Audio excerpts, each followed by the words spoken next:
C'est une annonce qui a secoué toute l'Espagne footballistique.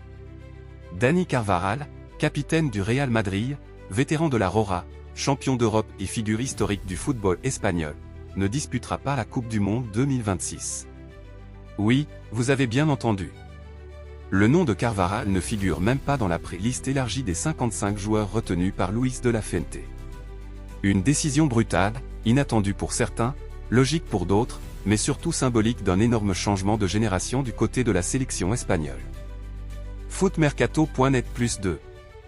Pendant des années, Dani Carvajal a incarné la stabilité, l'expérience et la rage de vaincre de cette équipe d'Espagne. On parle d'un joueur qui a tout gagné avec le Real Madrid, un latéral capable de répondre présent dans les plus grands rendez-vous, d'un homme qui a traversé plusieurs générations de la Roja. Et pourtant, aujourd'hui, l'Espagne avance sans lui. Le message envoyé est extrêmement fort. Il faut dire que cette saison a été un véritable cauchemar pour le défenseur madrilène. Les blessures se sont accumulées, les pépins physiques ont freiné son rythme, et son temps de jeu a fortement diminué.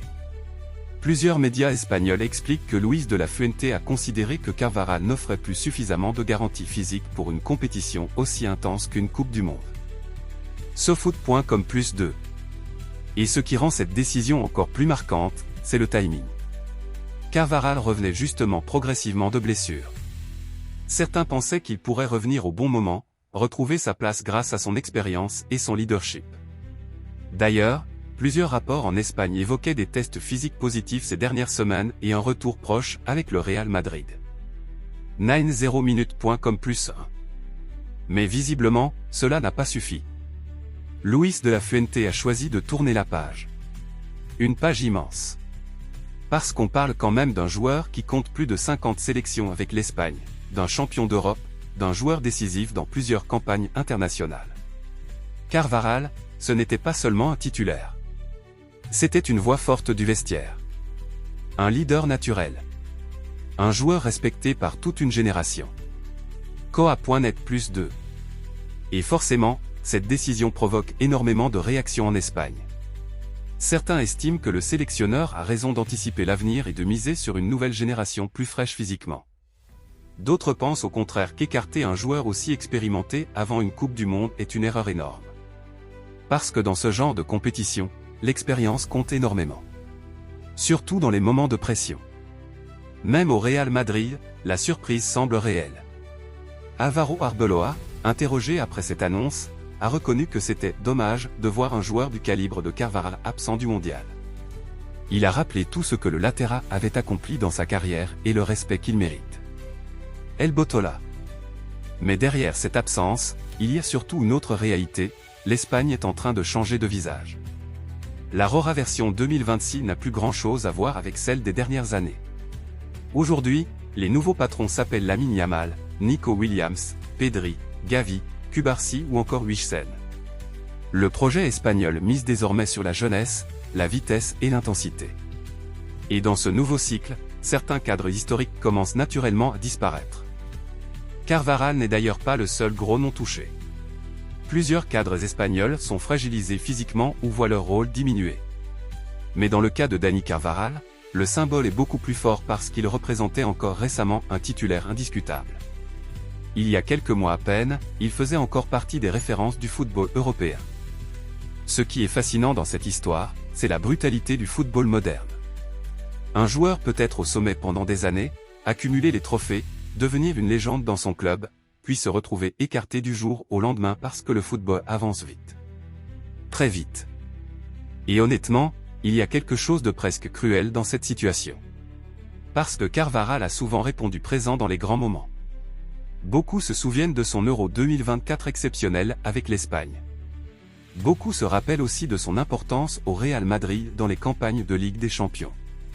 Ce n'est pas un joueur quelconque. C'est un compétiteur monstrueux.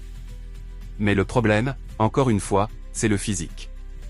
À 34 ans, les blessures commencent à laisser des traces. Et dans un football moderne où les latéraux doivent courir sans arrêt, répéter les efforts à haute intensité pendant 90 minutes, les sélectionneurs hésitent de plus en plus à prendre des risques. Sport.fr +2. Luis de la Fuente semble avoir pris une décision froide, pragmatique. Miser sur des joueurs plus jeunes, plus explosif, capable d'enchaîner les matchs tous les 3 jours pendant un mondial extrêmement exigeant. Et même si cette décision choque une partie des supporters, on sent que l'Espagne veut clairement préparer l'avenir. Maintenant, la vraie question est simple, est-ce la bonne décision? Parce que l'histoire des Coupes du Monde nous a souvent montré qu'avoir des cadres expérimentés pouvait faire la différence dans les moments critiques. Dans un vestiaire, dans les matchs sous pression, dans les prolongations, dans la gestion émotionnelle, des profils comme Carvajal sont parfois irremplaçables. Et puis, soyons honnêtes, remplacer l'expérience d'un joueur qui a gagné autant de Ligue des Champions, autant de grands matchs, ce n'est pas simple. Même avec du talent. Même avec de la jeunesse. Mais en même temps, beaucoup de supporters espagnols estiment qu'il fallait tourner la page tôt ou tard. Certains pensent même que cette décision aurait dû arriver plus tôt. Ils considèrent que l'Espagne doit construire autour de la nouvelle génération et arrêter de dépendre des anciens cadres. Le débat est énorme actuellement en Espagne. Et ce débat va continuer jusqu'au début de la compétition. Parce qu'à la moindre difficulté défensive de la Roja pendant le mondial, le nom de Dani Carvajal reviendra immédiatement dans toutes les discussions. Imaginez maintenant un scénario. L'Espagne souffre défensivement dans les matchs à élimination directe, les jeunes craquent sous la pression. Et la Roja se fait sortir prématurément, forcément, beaucoup pointeront du doigt l'absence d'un leader comme Carvajal. Mais si au contraire l'Espagne réalise une énorme Coupe du Monde avec ses jeunes talents, alors Luis de la Fuente apparaîtra comme le sélectionneur qui a eu le courage de prendre une décision radicale au bon moment. Et c'est justement ce qui rend cette histoire passionnante. Parce qu'au fond, cette non-convocation dépasse largement le cas Carvajal. Elle raconte la fin d'une époque pour le football espagnol. Une transition générationnelle. Une sélection qui veut se réinventer. Une Roja qui regarde vers l'avenir plutôt que vers le passé. Et maintenant, une énorme question reste ouverte, Dani Carvajal vient-il de vivre son dernier moment avec la sélection espagnole? Beaucoup pensent que oui. Beaucoup imaginent déjà que cette absence au mondial marque en réalité la fin de son aventure internationale. Ce serait une sortie brutale pour une légende du football espagnol. Mais le football adore aussi les retours improbables. Et connaissant le mental de Carvajal, impossible d'exclure un dernier rebond. Parce que ce joueur a toujours survécu aux critiques, aux blessures et aux doutes. Alors dites-moi franchement, Luis de la Fuente a-t-il eu raison d'écarter Dani Carvajal pour la Coupe du Monde, ou est-ce une énorme erreur qui pourrait coûter cher à l'Espagne?